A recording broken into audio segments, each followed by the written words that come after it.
필리핀은 한국보다 물가가 싸서 1억만 있어도 10억 이상의 가치를 지닐 수 있다며 아들은 낡은 아파트를 처분하자고 했습니다.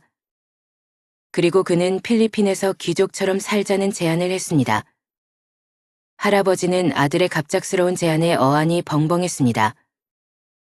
하지만 아들은 필리핀에도 한국 교민들이 많고 한식당이 잘 되어 있다며 걱정할 필요가 없다고 안심시켰습니다. 또한 상위 10부자들이 사는 가디언타운은 한국 못지않은 시설을 갖췄고 자신과 가족도 이미 거기서 살고 있다고 말했습니다. 할아버지는 3억짜리 집 한 채밖에 남지 않았지만 필리핀에서 30억대 부자가 될 수 있다는 말에 귀가 솔깃해졌습니다. 결국 2달 뒤 아들의 설득에 따라 필리핀으로 떠났습니다. 그러나 공항에서 아들이 화장실에 다녀오겠다며 사라졌고 할아버지는 아무리 찾아도 아들의 모습을 발견할 수 없었습니다.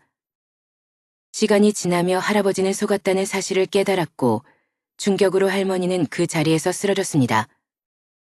지나가던 필리핀 교민이 2분을 발견해 한인협회로 데려갔고 할머니는 다음날 아침에야 정신을 차렸습니다.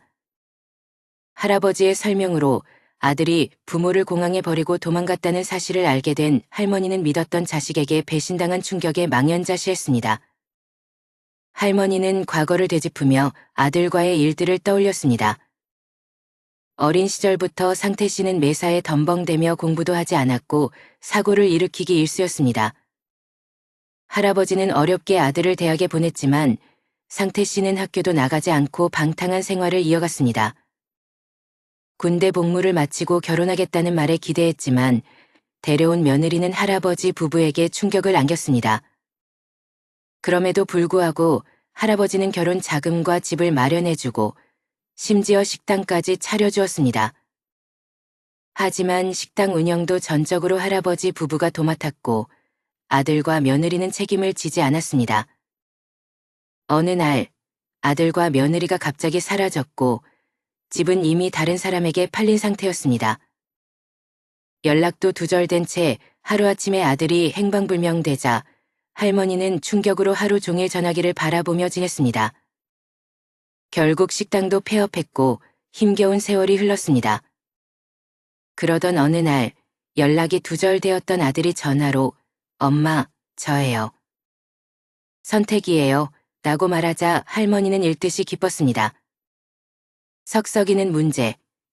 하지만 그래도 하나밖에 없는 자식이었다. 아들과 연락이 끊어진 지난 수년간 지옥을 살아왔던 할머니입니다.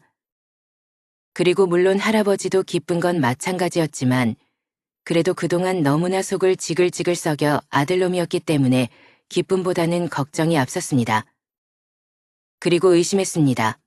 그렇게 도망치듯 사라져서 어디서 뭘 하다가 이제서 연락하는지 말입니다.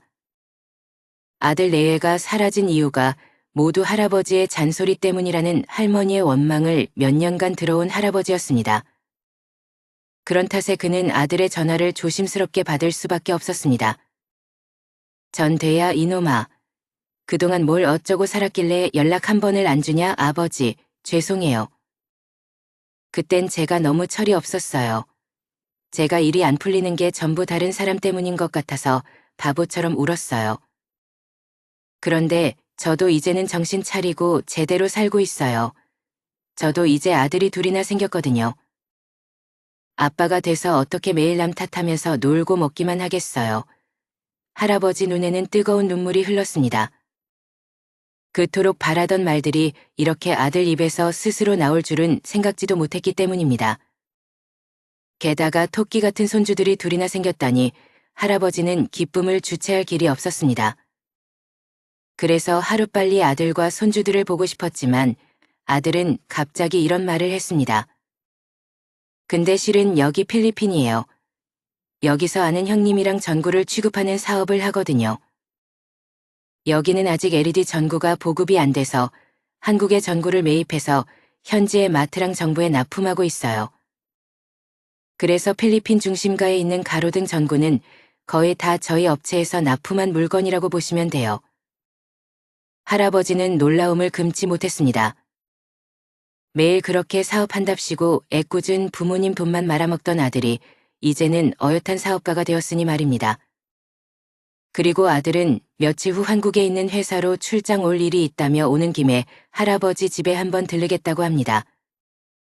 그리고 마침내 성태 씨가 할아버지 집에 도착했습니다. 검게 그을린 피부에 흰 와이셔츠와 청바지를 입은 성태 씨의 모습은 가히 건실한 청년 사업가가 따로 없었습니다. 할아버지는 이제서야 고생했던 지난 날들이 보상받는 듯한 생각에 감격이 무량합니다. 그렇게 성태 씨는 한 달에 2번씩 출장 겸 한국에 있는 부모님 집에 찾아왔습니다. 그리고 성태 씨는 올 때마다 필리핀 특산품이나 고가의 물건을 선물로 내밀었습니다. 그런데 이상하게 할아버지 부부가 손주들은 좀 보여달라고 하면 성태 씨는 당황하면서 이런 말들을 했습니다. 아내와 아이들은 필리핀 현지의 대궐 같은 집에서 살고 있었습니다. 그곳은 상위십 부자들만 사는 동네로 출입 절차가 까다로워 함부로 나올 수 없다고 했습니다. 그리고 성태 씨의 집이 얼마나 큰지 집 안에는 가정부가 4명이 있고 정원관리사도 2명이 있다고 합니다. 그리고 다음에 자기랑 같이 필리핀에 손주 보러 가자고도 말했습니다. 그러던 어느 날 성태 씨는 할아버지에게 이런 말을 했습니다. 이제 여기서 이러지 마시고 저희랑 같이 필리핀에서 매일 얼굴 보고 살아요. 제가 아무리 사업에 성공하고 넓은 집에 산다고 해도 그래도 타지 생활이다 보니 어쩔 수 없는 이방인이더라고요. 그래서 매일매일 부모님 생각도 많이 나고 이렇게 집밥도 매일매일 먹고 싶었어요. 이 녀석아, 아무리 그래도 갑자기 그런 먼 곳을 어떻게 가. 내가 집이 그리우면 이렇게 한 달에 2번씩 찾아오면 되잖니. 그리고 가진 거라곤 이 집 한 채뿐인 우리가 거기 가면 뭐 해서 먹고 살아. 아니 이렇게 돈 잘 버는 아들이 있는데 뭐가 걱정이세요? 그리고 만약에 제가 없다고 해도 이 집 팔아서 나온 돈이면 거기선 평생 먹고 살 수 있다고요. 필리핀은 한국보다 물가가 싸서 1억만 있어도 10억이 넘는 가치거든요. 그러니까 이 집 팔아서 3억 들고 필리핀에 가면 아버지는 순식간에 30억대 자산가가 되시는 거라고요. 그래서 거기서 손주랑 지내고 주말에는 자기랑 골프나 치러 가자면서 이번에는 아버지에게 고급 골프채를 선물하는 성태 씨입니다. 할아버지는 생각했습니다. 이 나이 때껏 고생만 하며 살아왔는데 운영하던 식당도 하는 족족 망해 이제는 딱히 돈 나올 구멍도 없어졌습니다. 그렇게 집안 기둥을 뿌리째 뽑아 먹던 외동아들이 어느 날 하늘에서 뚝 떨어진 것처럼 나타났습니다. 그리고는 이렇게 이쁜 집만 곤란하게 하니 이게 꿈인지 생시인지 구분이 안 가는구나 싶었습니다. 그래서 할머니와 상해 후에 두 부부는 남은 전 재산인 집을 내놓기로 결정한 할아버지였습니다. 그러자 성태 씨는 너무 잘 생각했다며 이제 매일 엄마의 집밥을 먹게 되었다고 눈물까지 글썽입니다. 그리고 이제 부모님은 아무런 걱정을 하지 말라며 집을 파는 것도 자기가 다 알아서 하겠다고 합니다. 그래서 할아버지는 기쁜 마음에 진영의 아들에게 넘겨주었습니다. 그리고 한 달 후 할머니와 할아버지는 아들 성태 씨와 필리핀으로 가는 비행기에 몸을 씌웠습니다. 아버지, 저 화장실 좀 다녀올게요. 여기 치안이 좀 험하니까 어디 가지 말고 엄마랑 꼭 여기서 기다리세요. 성태 씨는 그렇게 필리핀 공항에 도착하자마자 화장실이 급하다며 어디론가 사라졌고 그것이 할아버지가 본 성태 씨의 마지막 모습이었던 것입니다. 전구 사업이요? 글쎄요, 저는 처음 듣는데요. 할아버지를 공항에서 데리고 나온 한 교민이 말했습니다. 할아버지는 아들 성태 씨를 찾기 위해 교인들에게 이리저리 수소문을 하고 있습니다. 혹시 우리 교민들 중에 전구 판매상 하는 사람 있나? 아니요, 제가 아는 사람 중에는 없습니다. 어르신, 혹시 아드님 성함이 어떻게 되는지 물어봐도 되겠습니까? 내 아들 이름은 김성태라고 합니다. 그러자 갑자기 사무실 분위기가 싸늘해지기 시작했습니다. 할아버지를 도와준 교민의 표정이 험악하게 변하기 시작했습니다. 할아버지는 본능적으로 불길한 예감이 들었습니다.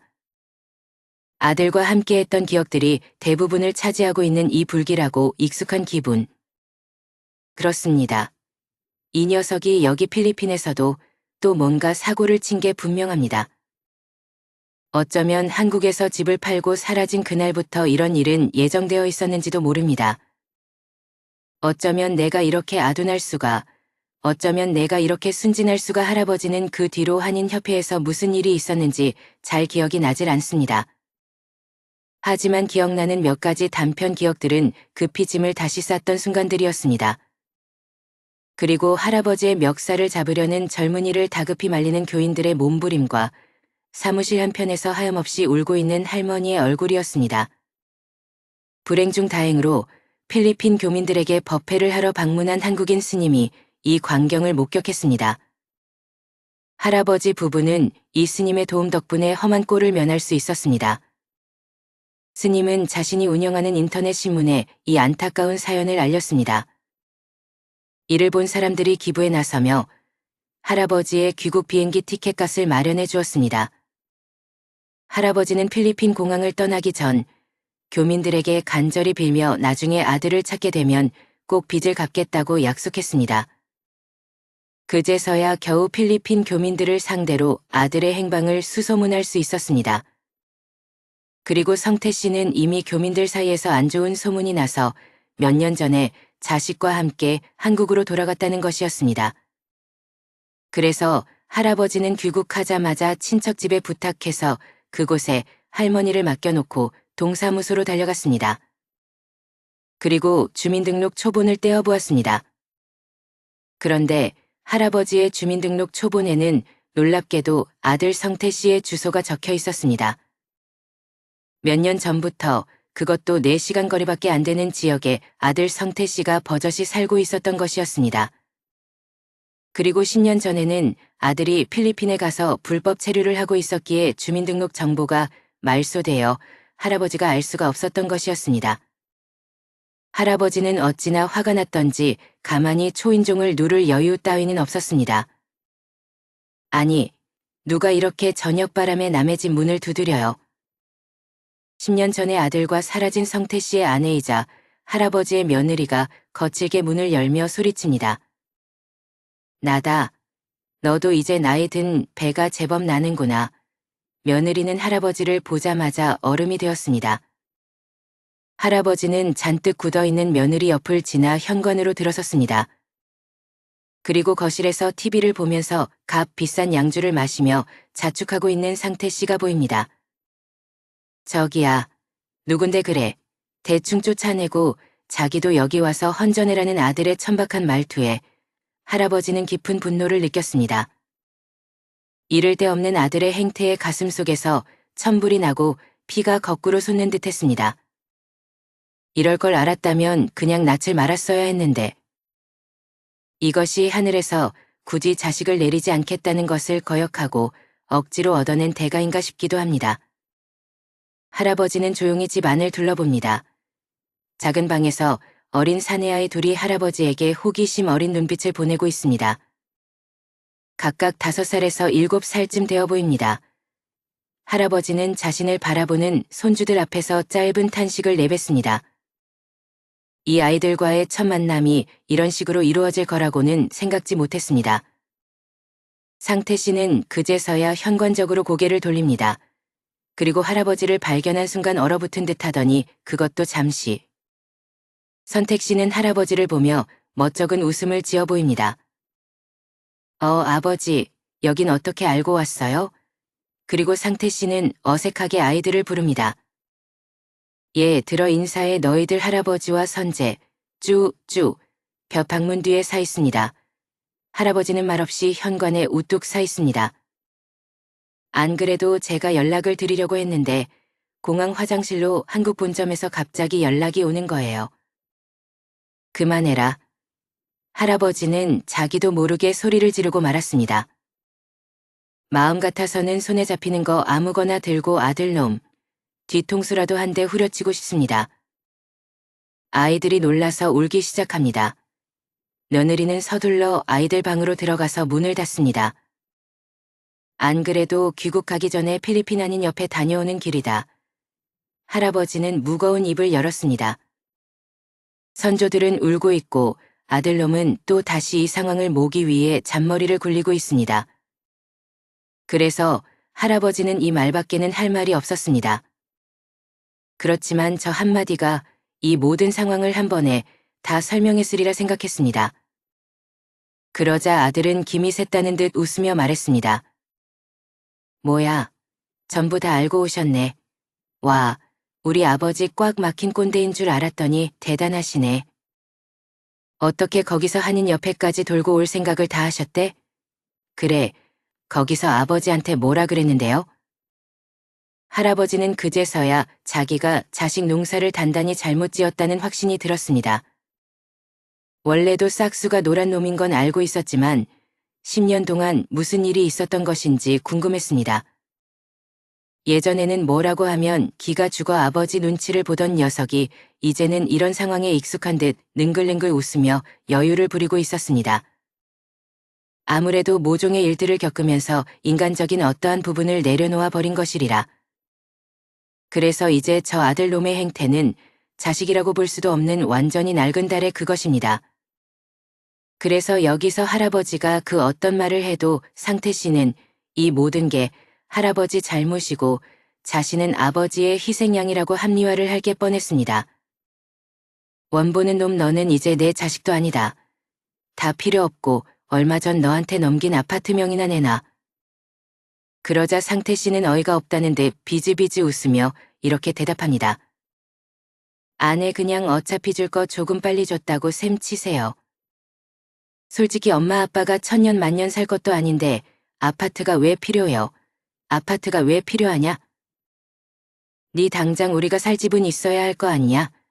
안내 그냥 적당히 아무 집에나 계시다가 요양시설에 가시면 서로 편하고 좋잖아요. 상태 씨는 이제는 숨길 것도 없다는 듯 대놓고 본심을 드러냅니다. 이놈이 뚫린 님이라고 어디서 막 말이야. 그러니까 그때 식당 명예만 저한테 주셨어. 이런 일이 없잖아요. 따지고 보면 이게 다 아버지가 자초한 일이라고요. 역시나 그럴 줄 알았습니다. 또 저놈의 지연 부모님 탓입니다. 아마 할아버지가 돌아가신 뒤에도 그는 자신이 할아버지의 피해자라고 주장할 것입니다. 이 모든 게 할아버지가 돈이 없어서 자신을 제대로 받쳐주지 못한 탓이라며 신세한탄을 할 것이 분명합니다. 그래서 집 명의를 못 돌려주겠다는 거냐? 당연하죠. 어차피 시간만 지나면 내 소유가 되는 데다 지금은 이미 명의가 넘어와서 아버지가 할 수 있는 게 없어요. 할아버지는 더 이상 아들과 나눌 대화가 없었습니다. 그리고 마음이야 이미 저 후레자식 놈의 다리 엉덩이를 수십 번 부러뜨렸지만 현실은 오히려 아들이 할아버지의 몸을 불러들일 것입니다. 그렇게 웃고 있지만 분노로 이글거리는 아들의 눈빛을 보며 선뜻함을 느끼는 할아버지입니다. 여보, 어떻게 됐어요? 선태가 집 명의를 돌려준대요. 친척 집으로 돌아온 할아버지는 할머니를 바라봅니다. 오랜 세월 못난 자기를 만나 가진 고생을 하며 살아온 불쌍한 여인이 보입니다.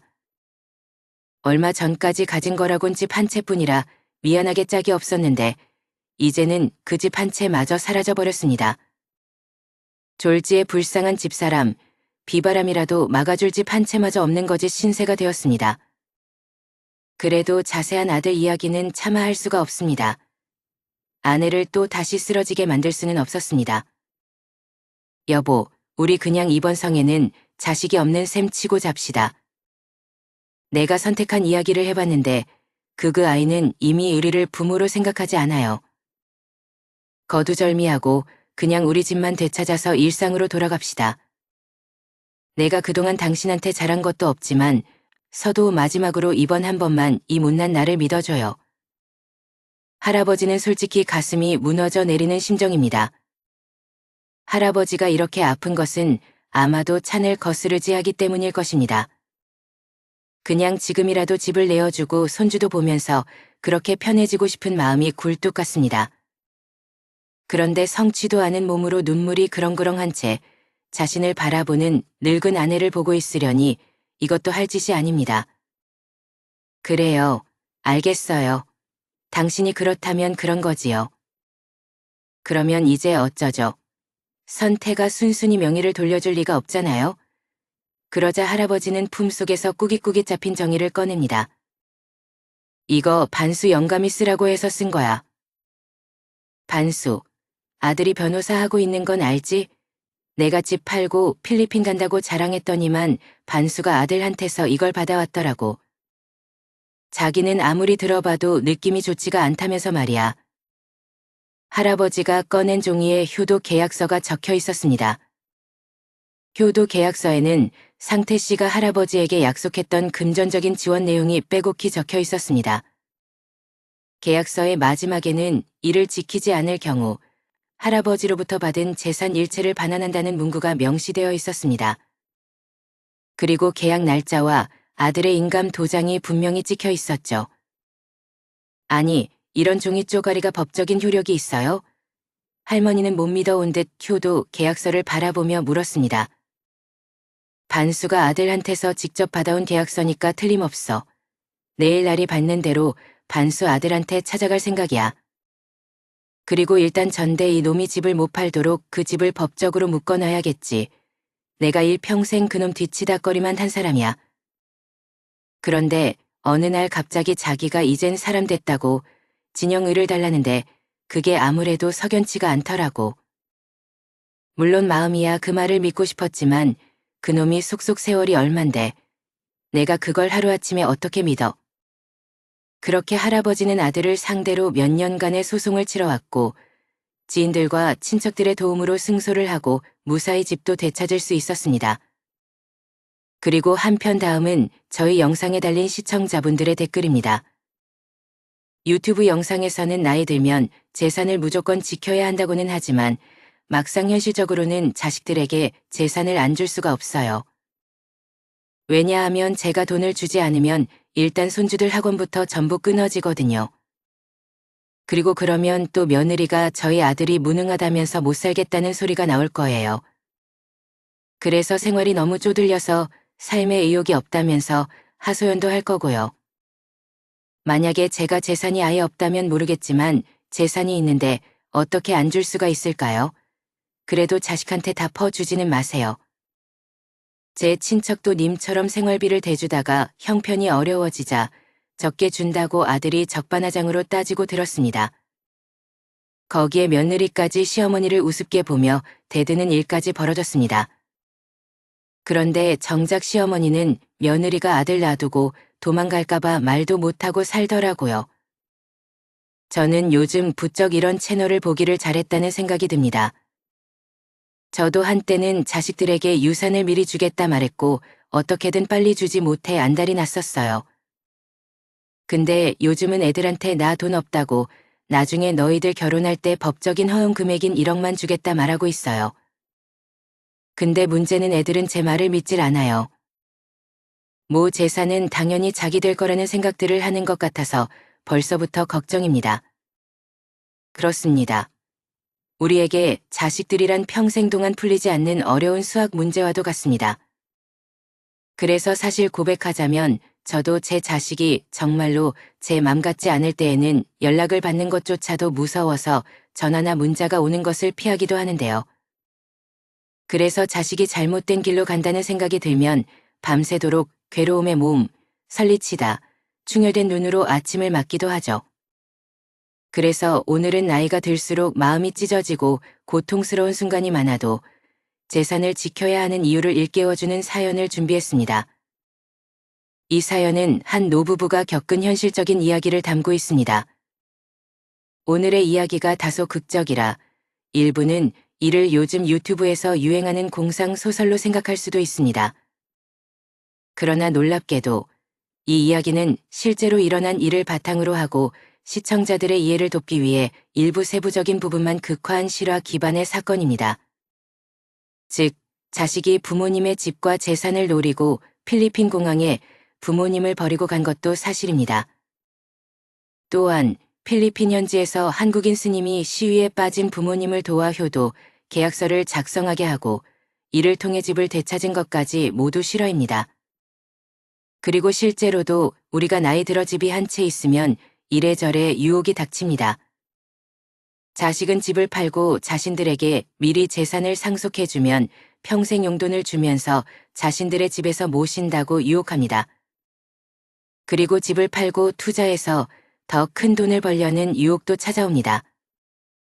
물론 투자를 해서 큰 돈을 벌면 좋겠지만 요즘은 경기는 최악으로 치닫는 와중에 집값은 오르고 가게도 힘이 듭니다. 그래서 투자를 하면 10중 8구 날리게 될 그 돈을 나중에 누구에게 돌려달라고 이야기할 수 있을까요? 상황이 이렇다 보니 일부 부모님들은 자식들이 부모 집을 찾아와 효도를 할 때마다 재산을 조금씩 증여하겠다는 조건을 내거는 경우도 생겨났다고 합니다. 그래서 금융업계에서는 이를 보고 날 보러 하여 증여라고 부릅니다. 만약 여러분들께서 돈이 엄청나게 많다면야 상관이 없으시겠지만 전 재산인 내 집을 팔아서 자식들에게 나눠준다는 것은 큰 문제가 될 수 있습니다. 그것은 여러분들의 노후를 바닥에 내팽개치는 것과 다르지 않을 것입니다. 그러니 아무리 나이가 들고 자식들이 어려워도 여러분들의 명의로 된 집 한 채는 그냥 평생토록 여러분들 명의로 남겨두어야 할 것입니다. 그렇다면 현실적으로 우리가 왜 집을 팔면 안 된다는 것일까요? 그 이유를 간단하게 3가지로 추려보았습니다. 첫 번째는 은행 금리가 너무 낮아 주택을 판매한 돈을 굴려서 생활하는 것이 사실상 거의 불가능에 가깝기 때문입니다. 요즘은 한 달 은행 예금 이자가 1억 원당 12만 원 선으로 매우 낮습니다. 그래서 집돈이 생활비에 별반 도움이 되지 않습니다. 두 번째로 요즘 부모님들은 자식에게 집을 물려주지 않으려는 경향이 많아지고 있습니다. 대신 자식들에게 부담을 주지 않고 자신들의 삶을 즐기려는 사람들이 늘어나고 있습니다. 그리고 마지막 3번째는 전세가의 비율이 집 가격의 70로 너무 높다는 것입니다. 내 집을 팔고 남의 집에 전세를 살면서 자식에게 집을 판 돈을 주려고 해도 요즘 전세 보증금이 너무 비쌉니다. 사실상 남는 돈이 거의 없다는 것이 문제입니다. 게다가 요즘은 법의 사각지대를 이용한 전세 사기가 빈번하게 발생하고 있습니다. 전세로는 주택연금을 받을 수 없기 때문에 노후에 주택을 함부로 처분하는 것이 얼마나 위험한 일인지 알 수 있습니다. 그렇다면 우리가 노후에 내 자식과의 갈등을 어떻게 풀어가면 좋을까요? 재산도 물려주지 말라 하고 남은 건 이 집 한 채뿐인데 이 집을 팔지도 말라 하니 말입니다. 그래서 어떤 시인은 이에 대해 이렇게 말합니다. 우리는 인생을 책을 통해서 배운다고 생각했는데 살아보면 살아볼수록 우리를 가르치는 건 말없이 흐르는 시간이었다고 합니다. 그래서 풀리지 않는 일에 대한 정답은 흐르는 시간 속에서 찾게 되었고 이해하기 어려운 사랑의 메시지도 거짓없는 시간을 통해서 알게 되었습니다. 결국 풀리지 않는 삶의 정답도 언제부터인가 흐르는 시간을 통해서 찾게 되었다고 합니다. 그렇게 시간은 우리에게 늘 스승이었습니다. 어제의 시간은 오늘의 스승이었고 오늘의 시간은 내일의 스승이 될 것입니다. 그러니 여러분은 자신과의 관계가 힘들고 혼란스러울 때 굳이 무리해서 정답을 찾으려 하지 마세요. 대신 가만히 흐르는 시간 속에서 우리의 걱정거리를 한번 흘려보내보는 것은 어떨까요?